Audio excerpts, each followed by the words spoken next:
Health risks among firefighters is a global problem. We know that those are clearly linked to different substances, toxins and particles. I have lost too many colleagues in too early age. Enough is enough. Therefore, I started to create the behavior model just to do something. Everything you do to reduce exposure will benefit you in the long run.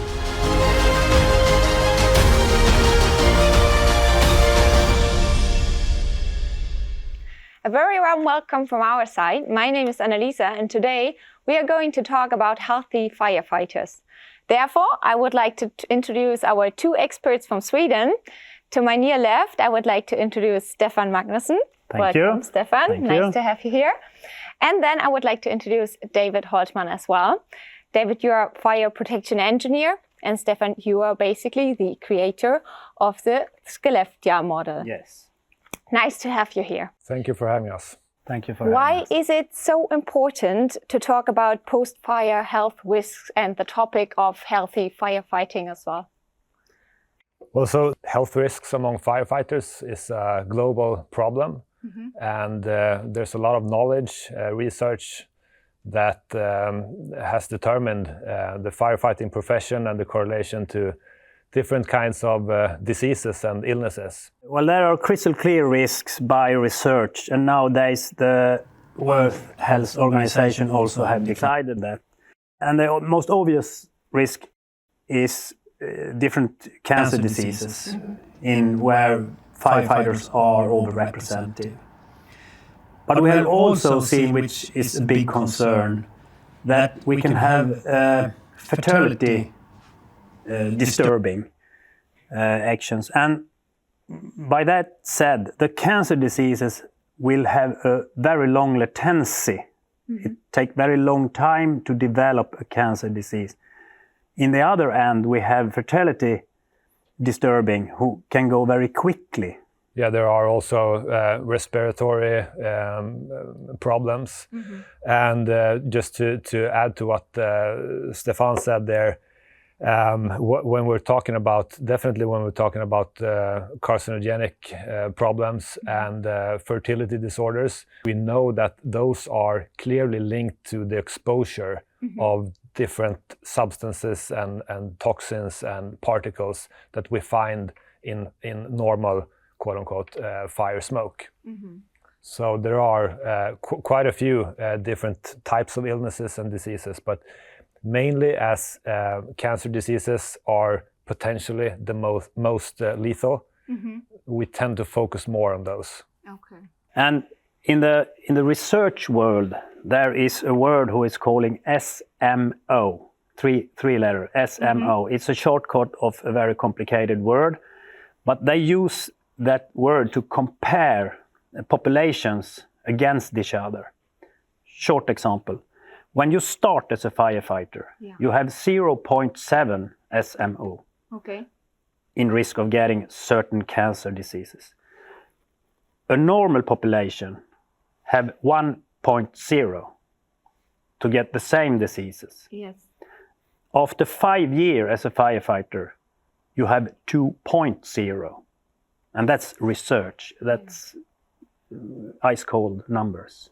Double the risk, yes. Yeah. Yeah, I can just add to that fact, like what happened with the World Health Organization was that they, for the first time, managed to determine the highest level of certainty when they look at the firefighting profession and the what is called carcinogenic to human beings. So that correlation is as strong as it's scienceable possible to say. And there's been plenty of indications in the past as well. And I mean, it's quite obvious, you know, getting exposed to carcinogens might cause cancer in the long run. Then there's a problem, like looking at the individual. It's always hard to say that this individual got cancer from this profession, because there's always a possibility that the very same person could have the same type of disease, even if he or she didn't work as a firefighter. But we have to look at the group level, and when we are looking at the group level, the correlation is very strong, certainly for different types of cancer diseases. And what Stefan mentioned is something that is called the healthy worker effect. And when you are looking at the overrepresentation for firefighter as a group compared to the average population, then you can see, okay, you have a heightened risk of getting a disease.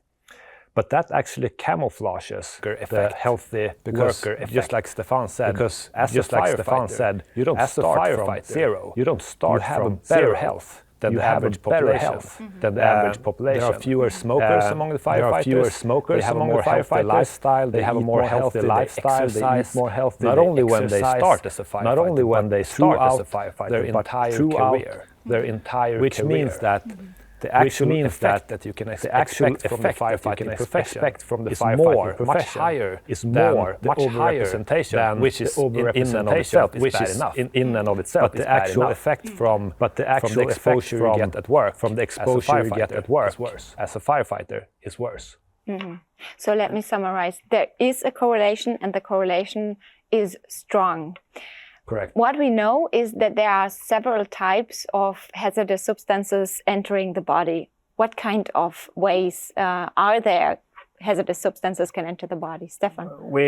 We used to talk about 3 ways which those substances have entrance our bodies.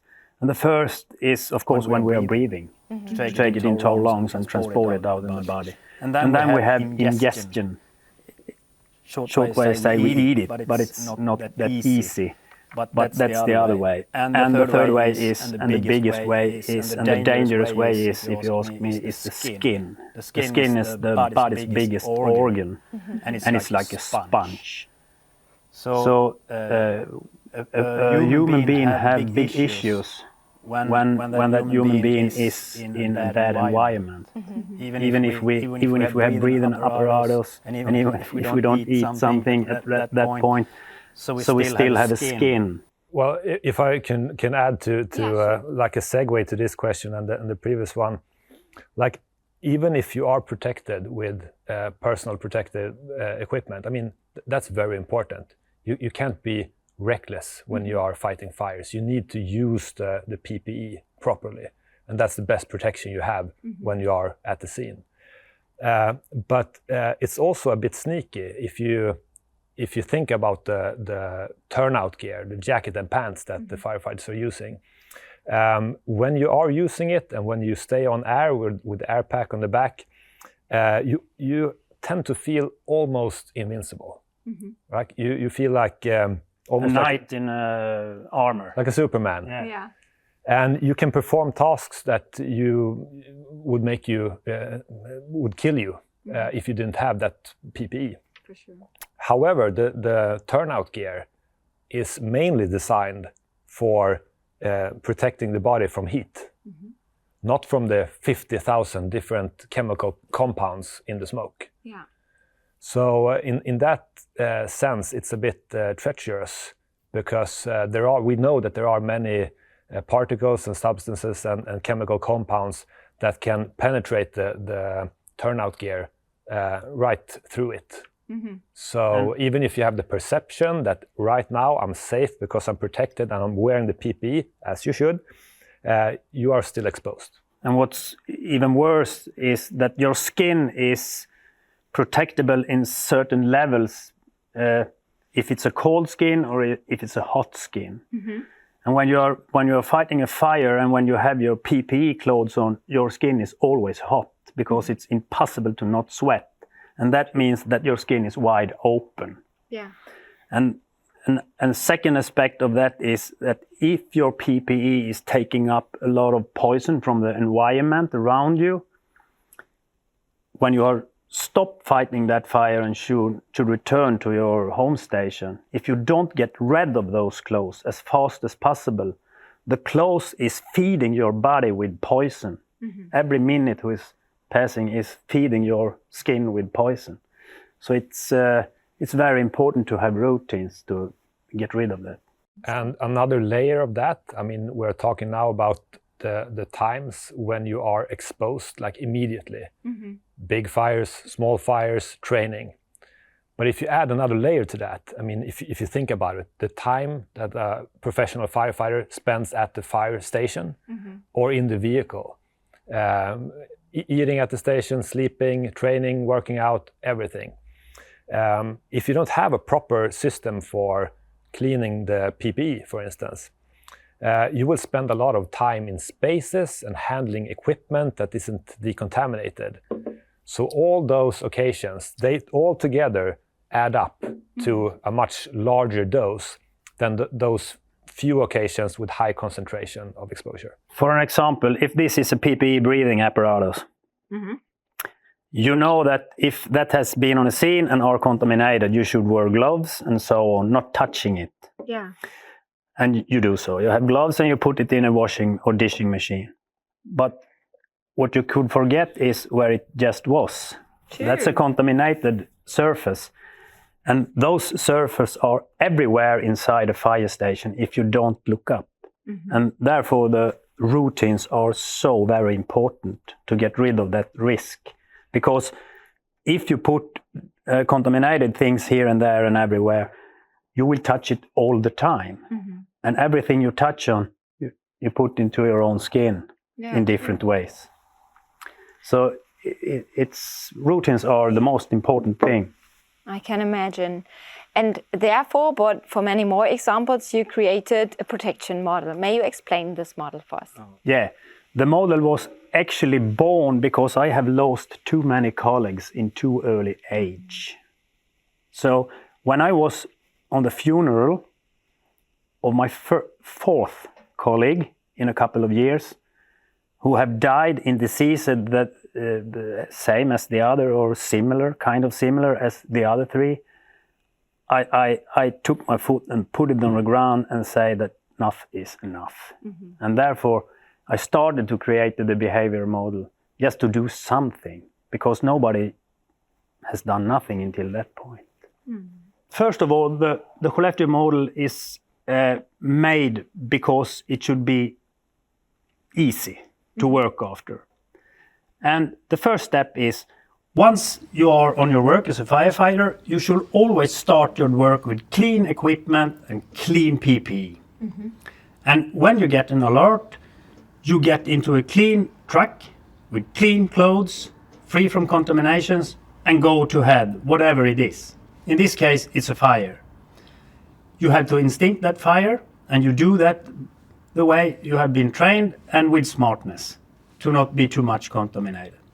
When the work is done, it's very important that you get rid of the poison equipment and your own poison PPE clothes and take them away into an air-contaminated space or bags to transport them back to your home station in another place than you are by yourself. And when you get back to the station, it's very important that you have routines, so it's very simple and crystal clear how to take care of the contaminated equipment. Clothes, breathing apparatus, chainsaws, hose, whatever. Once that is done, you got a new alert. And then that is kind of a circle, a firefighter's life. Yeah, I can just add, I mean, if we break it down, there are critical components in a cyclical routine like this. Of course, when you reach the incident scene, you have to work responsibly, and everything you do to reduce exposure will benefit you in the long run.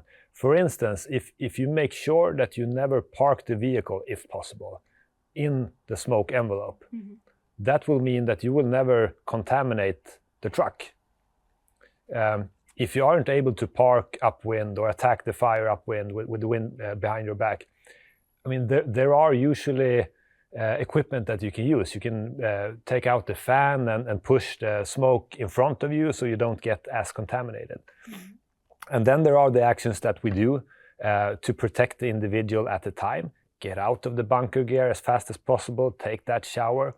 And the other things are made to eliminate the cross-contamination and secondary exposure. That's why you bag all the gears as soon as you are done. And that way you don't contaminate the cabin in the truck. You can have them at designated places, locked in with encapsulated bags, for instance. And that way you don't spread the toxins when you get back to the station.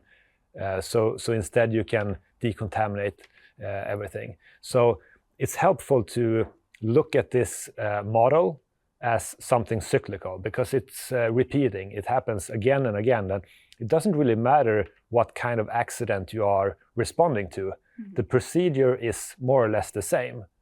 And in another context, that's how you operate as a firefighter. You act at a call, and then what you do after the operation and between the operation is what will affect your total exposure. Mm-hmm. That's why the model is focusing so much on habits and knowledge, right? Yeah. The important thing is to break that chain of contamination. So regardless how you doff the gear, you need to do it as fast as possible. I would say that is paramount, really. Yeah. Because if you don't, you will have the situation where you cross-contaminate everything, and where you can find exposure in almost every occasion. So I would once again highlight that regardless how you do it, it's important to do it as soon as possible when you have finished extinguishing your fire and when you are done on the scene with the immediate actions. Mm-hmm. So as soon as possible, get out of your bunker gear and take that shower and clean your body as soon as possible.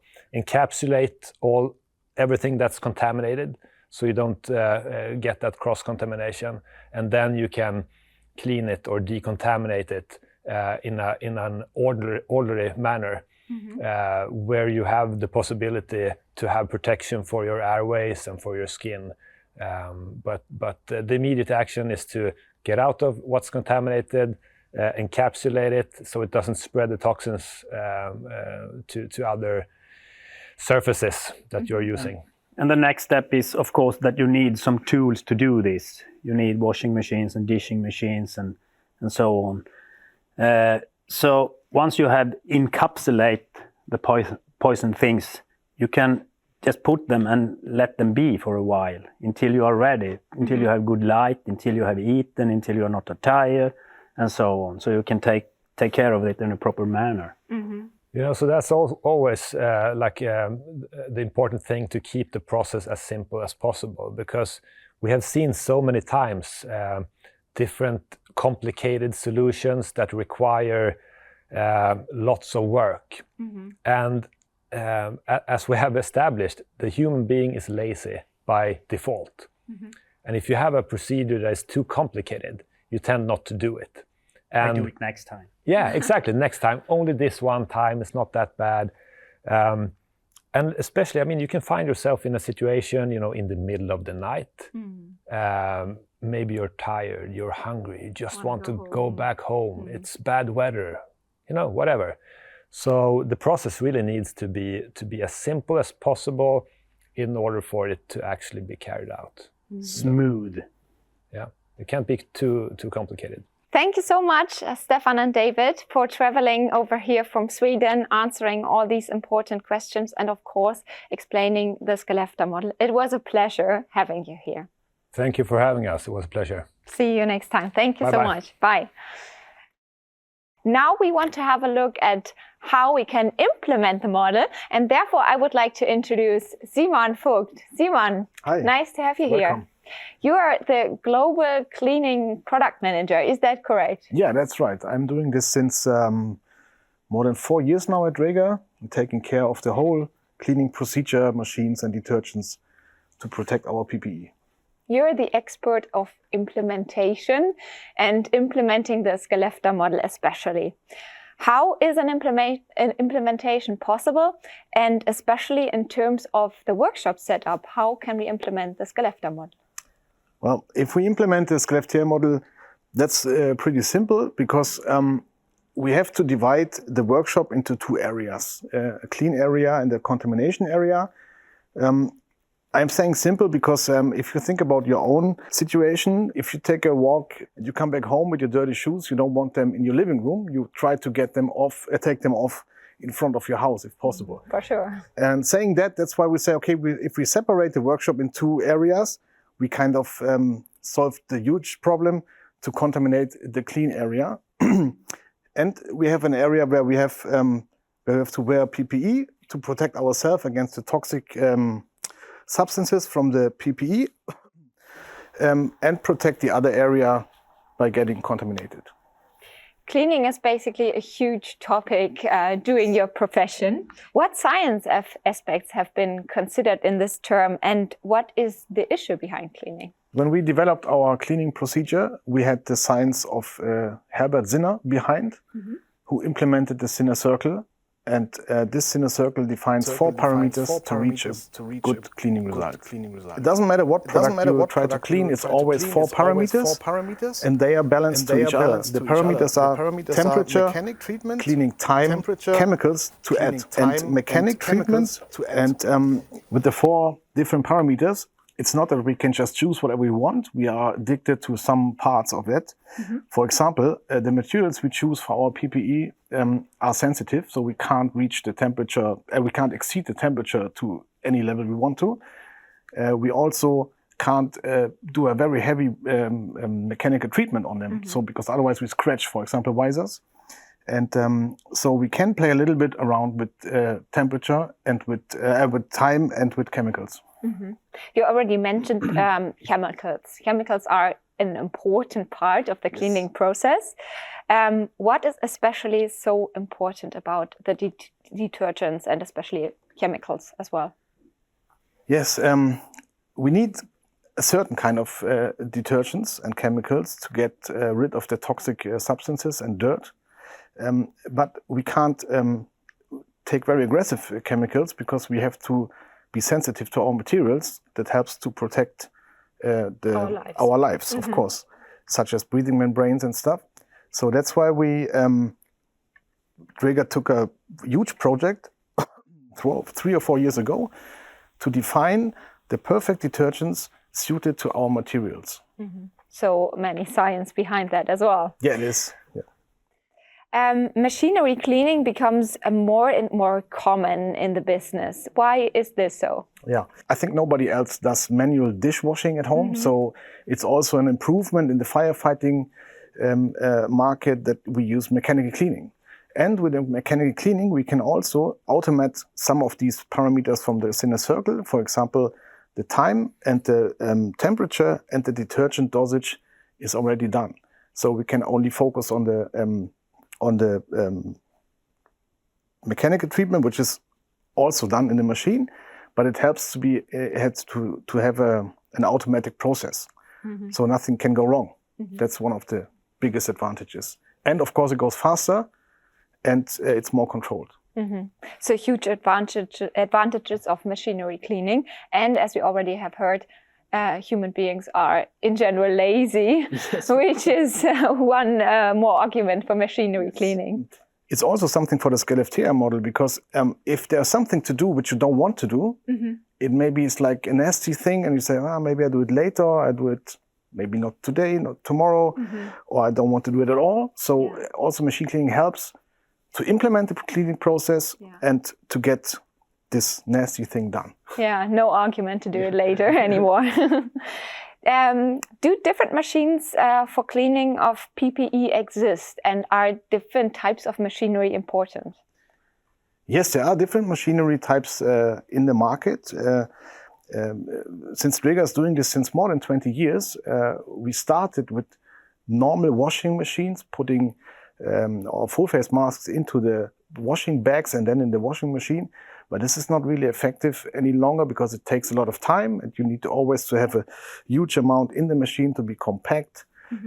So we developed different machines which are more sensitive also to our products, such as spray nozzle machines in different sizes. So according to the fire station, to the size of the fire station and the amount of PPE that is there needs to be cleaned, we have small machines, medium-sized machines, and pre-cleaning machines and big machines. And the corresponding drying cabinets that are very important as the last step. Mm-hmm. Even though machinery cleaning has so much more advantages, there are still lots of things to consider. Is there a kind of training necessary, or do you give the advice to be trained to use and use a machinery? Yeah, of course, the IFU of the product always tells you what is possible and not, because not every product can go into the machine. We have sensitive products that needs to be cleaned manually, still manually. But we offer trainings for how to use a machine, and we also do we created videos which you can see on YouTube, how to clean manually to get this process done and start supporting our customers in doing it easy. Mm-hmm. Great. Simon, thank you so much for answering all these important questions. And as we are in the Dräger Experience Lab, we of course have the chance to have a look at our machineries. And that's basically your part, Simon. I have to say goodbye because you would like to introduce us into our machineries. Yes, I will do so. Thank you very much. Thank you. Have a nice time. Welcome to the Experience Lab. We are now in the contaminated area.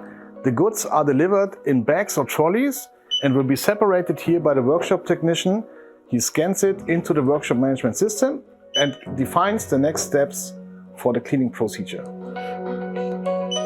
Once this is done, we go over to the cleaning area.